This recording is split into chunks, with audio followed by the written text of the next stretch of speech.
Good morning everyone. So today we will discuss about the blood from Lucent GK's a complete book biology portion, and this is lecture number 37. So let's start. These are my credentials. Human blood. So सबसे पहले हम समझेंगे what is human blood और what is blood. तो देखिए blood is a body fluid. Blood क्या है? एक बॉडी का तरल पदार्थ है that is found in human body as well as animals. ठीक है.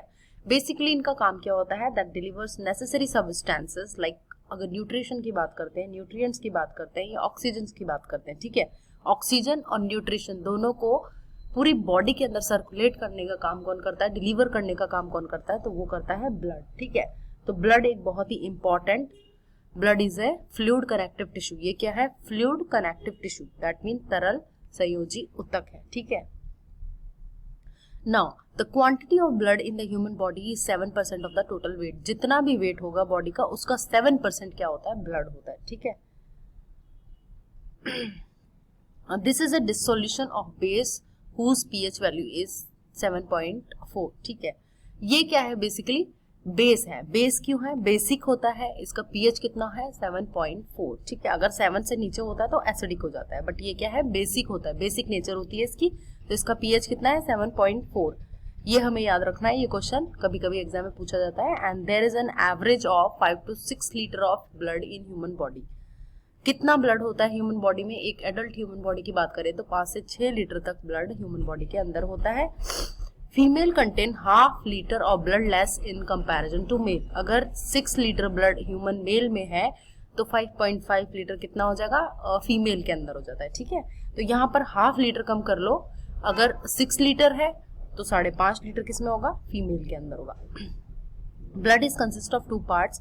ब्लड बेसिकली किससे बना होता है? ब्लड के 2 पार्ट्स होते हैं. वन इज प्लाज्मा जो कि तरल पदार्थ होता है, and another one is blood corpuscles. अब यहाँ पर कार्पोसल्स से कंफ्यूज नहीं होना है. ब्लड कार्पोसल्स का सीधा मतलब होता है ब्लड सेल्स. ठीक है, इसको कार्पोसल्स भी बोलते हैं.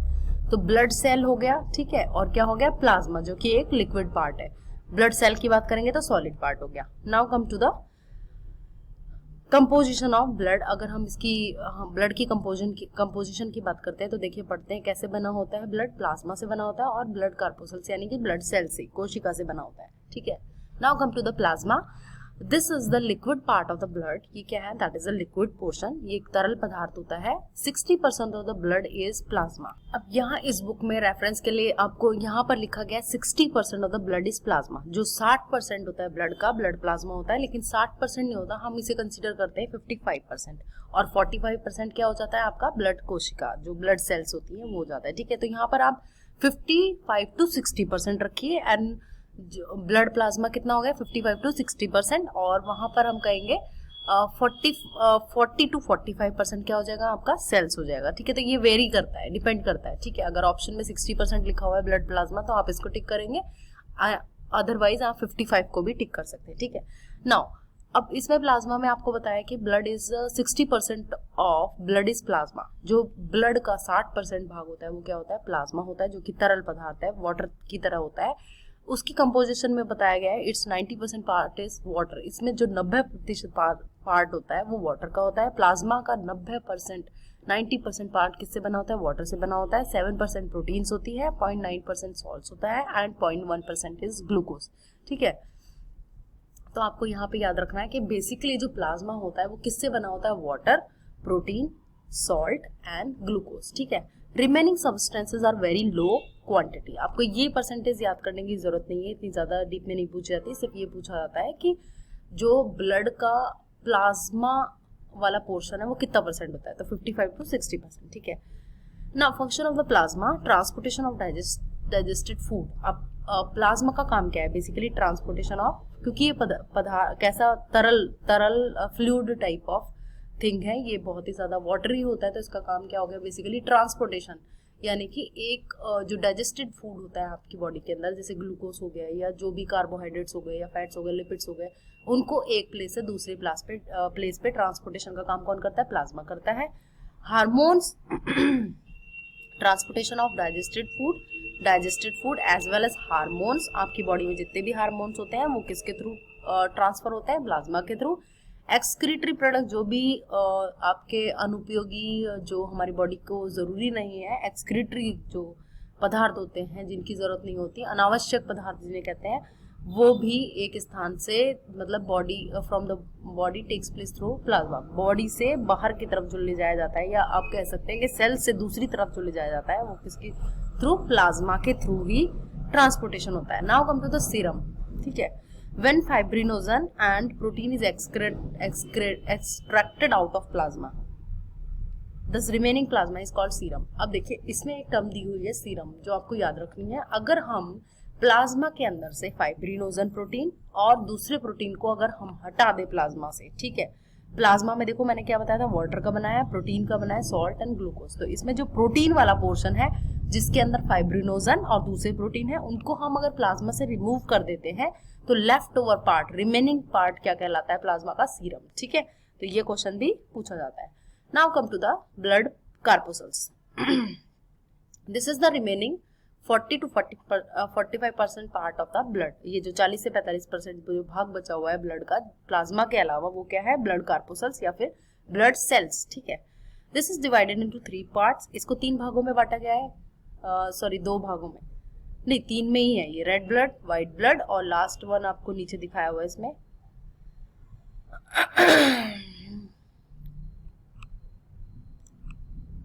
ब्लड प्लेटलेट्स, ठीक है, और थ्रोम्बोसाइट। ये 3 पार्ट में ब्लड होता है। तो सबसे पहले हम बात करेंगे आरबीसी की बात करेंगे, ठीक है। आरबीसी यानी कि रेड ब्लड कार्पोसल्स या लाल रक्त कणिकाएं। Red blood corpuscles of a mammal is a biconvex. Biconvex का मतलब क्या होता है, जैसे कि बीच में से जिसमें थोड़ा सा डिप्रेशन हो और ऊपर से उभार हो, उसको कहते हैं बाइकॉन्केव।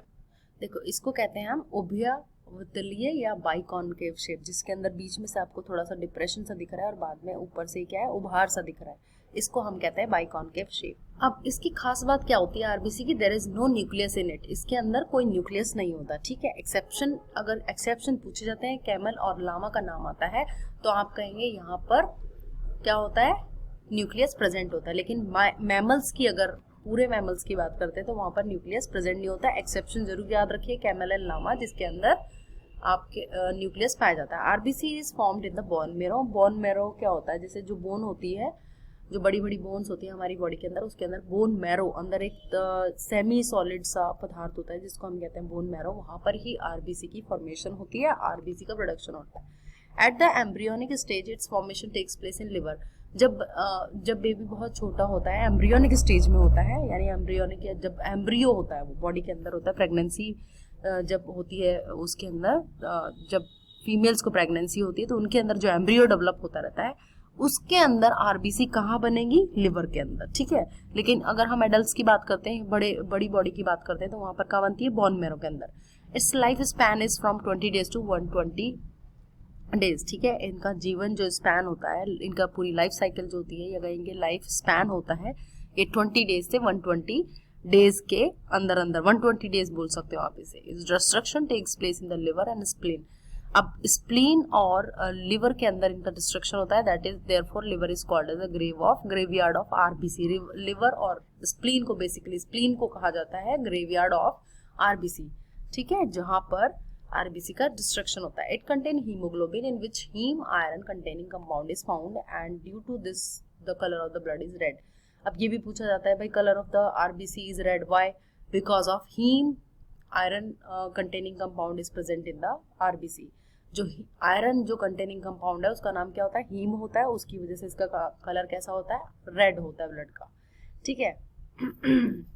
Globin is a proteinaceous compound which is extremely capable of combining with oxygen and carbon dioxide. अब इसमें आरबीसी के अंदर हीम होता है, हीमोग्लोबिन होता है ना, ठीक है, हीमोग्लोबिन होता है, तो उसमें एक तो हीम होता है जिसकी वजह से उसका रेड कलर होता है आरबीसी का, और एक ग्लोबिन प्रोटीन होती है, उसका बेसिकली काम क्या होता है, उसका काम होता है combining with oxygen and CO2।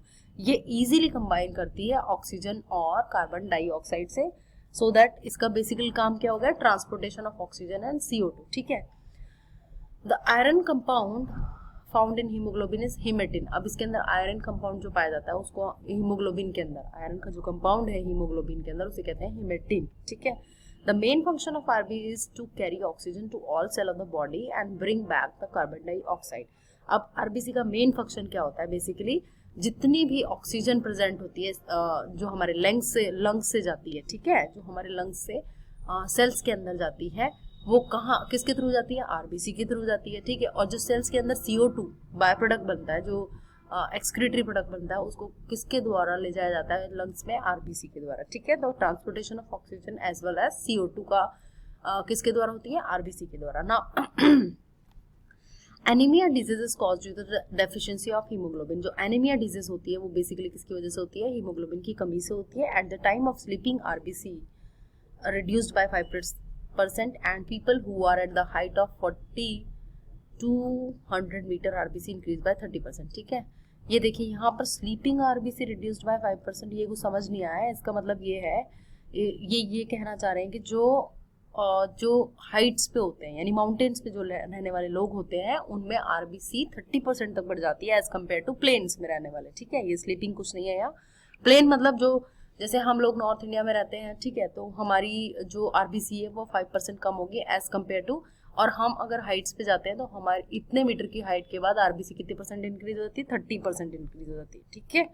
Now come to the white blood cells. In shape and constitution this is similar to the amoeba. RB जो WBC होती है, व्हाइट ब्लड सेल्स होती है, श्वेत रक्त कणिकाएं और ल्यूकोसाइट जिन्हें कहते हैं, उनकी शेप कैसी होती है, अमीबा जैसी होती है, ठीक है। Its formation takes place in bone marrow, lymph node and sometime in the liver and spleen. इनकी जो formation होती है, production होता है, that is in bone marrow as well as lymph node and in liver and sometime in spleen also. Its life span is from 1 to 2 days. इनका बहुत छोटा life span होता है, 120 दिन का, जैसे हमने आरबीसी में पढ़ा था, इसका होता है 1 to 2 days. Now nucleus is present in the white blood cell. अब डिफरेंस क्या है आरबीसी और WBC में? Nucleus is present in WBC और न्यूक्लियस कहाँ प्रेजेंट नहीं होता, आरबीसी में, except camel and llama. Now its main function is to protect the body from disease. इसका मेन फंक्शन क्या होता है कि ये प्रोटेक्शन का काम करती है, ठीक है। किससे प्रोटेक्ट करती है, हमें जो बाहर के जर्म्स होते हैं, बैक्टीरियाज होते हैं, वायरस होते हैं, उनसे हमें और दूसरी बीमारियों से हमें बचाने का काम करती है। The ratio of the RBC and WBC 600 to 1। RBC बहुत ज्यादा है and WBC is very less as compare to RBC, ठीक है। तो कितना रेशो है इसका, ह्यूमन बॉडी में 600 अगर आरबीसी है तो उसके ऊपर 1 WBC है ना, ठीक है। तो 600 to 1, ठीक है, ये रेशो है हमारे आरबीसी एंड WBC का। नाउ ब्लड प्लेटलेट्स और thrombocytes, it is found only in the blood of human and other mammals. यह ब्लड के अंदर होती है, ह्यूमन में और दूसरे मैमल्स में होती है। There is no nucleus in it, इसके अंदर कोई न्यूक्लियस नहीं होता। It formation takes place in bone marrow. इसका फॉर्मेशन कहाँ होता है, बोन मैरो में होता है। Its life span is from 3 to 5 days। इसका लाइफ स्पैन थोड़ा सा ज्यादा होता है एज कम्पेयर टू WBC, यानी कि जो व्हाइट ब्लड सेल्स होती है उनसे थोड़ा ज्यादा होता है। It dies in the spleen. ये कहाँ, इनकी भी कहाँ डेथ होती है, स्प्लीन के अंदर डिस्ट्रक्ट होती है। Its main function is to help in clotting of blood. इसका मेन फंक्शन क्या हो गया, क्लॉटिंग ऑफ ब्लड। हमने 3 सेल्स के बारे में पढ़ा। सबसे पहले हमने प्लाज्मा के बारे में पढ़ा, जो कि कितना % होता है, 55 to 60% होता है ब्लड का, ठीक है। उसके बाद दूसरा पोर्शन हमने पढ़ा, ब्लड में सेल्स होती है, ठीक है। सॉलिड पार्ट हम कहेंगे ब्लड में सेल्स होती हैं, और तरल पार्ट क्या हो गया आपका, प्लाज्मा हो गया, तरल वाला जो फ्लूइड पोर्शन है, ठीक है। तो प्लाज्मा के हमने बात करी थी कि क्या क्या होता है इसमें, वाटर भी होता है, प्रोटीन्स भी होता है, सीरम भी, सॉल्ट भी होता है, ग्लूकोज भी होता है, ठीक है। तो इसके अंदर 90% क्या होता है, सबसे ज्यादा वाटर होता है। फिर हमने फंक्शन की बात करी प्लाज्मा के कि फंक्शन क्या होता है, बेसिकली डाइजेस्टेड फूड जो होते हैं उनके न्यूट्रिशन को, हार्मोन्स को, एक्सक्रीटरी प्रोडक्ट्स को ये ट्रांसपोर्ट करता है पूरी बॉडी के अंदर, ठीक है। सीरम हमने किसे बताया, फाइब्रोजन हटा दो और प्रोटीन्स हटा दो अगर प्लाज्मा से, तो वो सीरम कहलाता है, ठीक है। उसके बाद हमने आरबीसी की बात करी। आरबीसी हमने बताया कैसी शेप होती है, ठीक है। लाइफ स्पैन कितना होता है, 120 डेज का होता है। हीमोग्लोबिन होता है इसके अंदर। बेसिकली काम क्या होता है इसका, ऑक्सीजन का और CO2 का ट्रांसपोर्टेशन का काम होता है।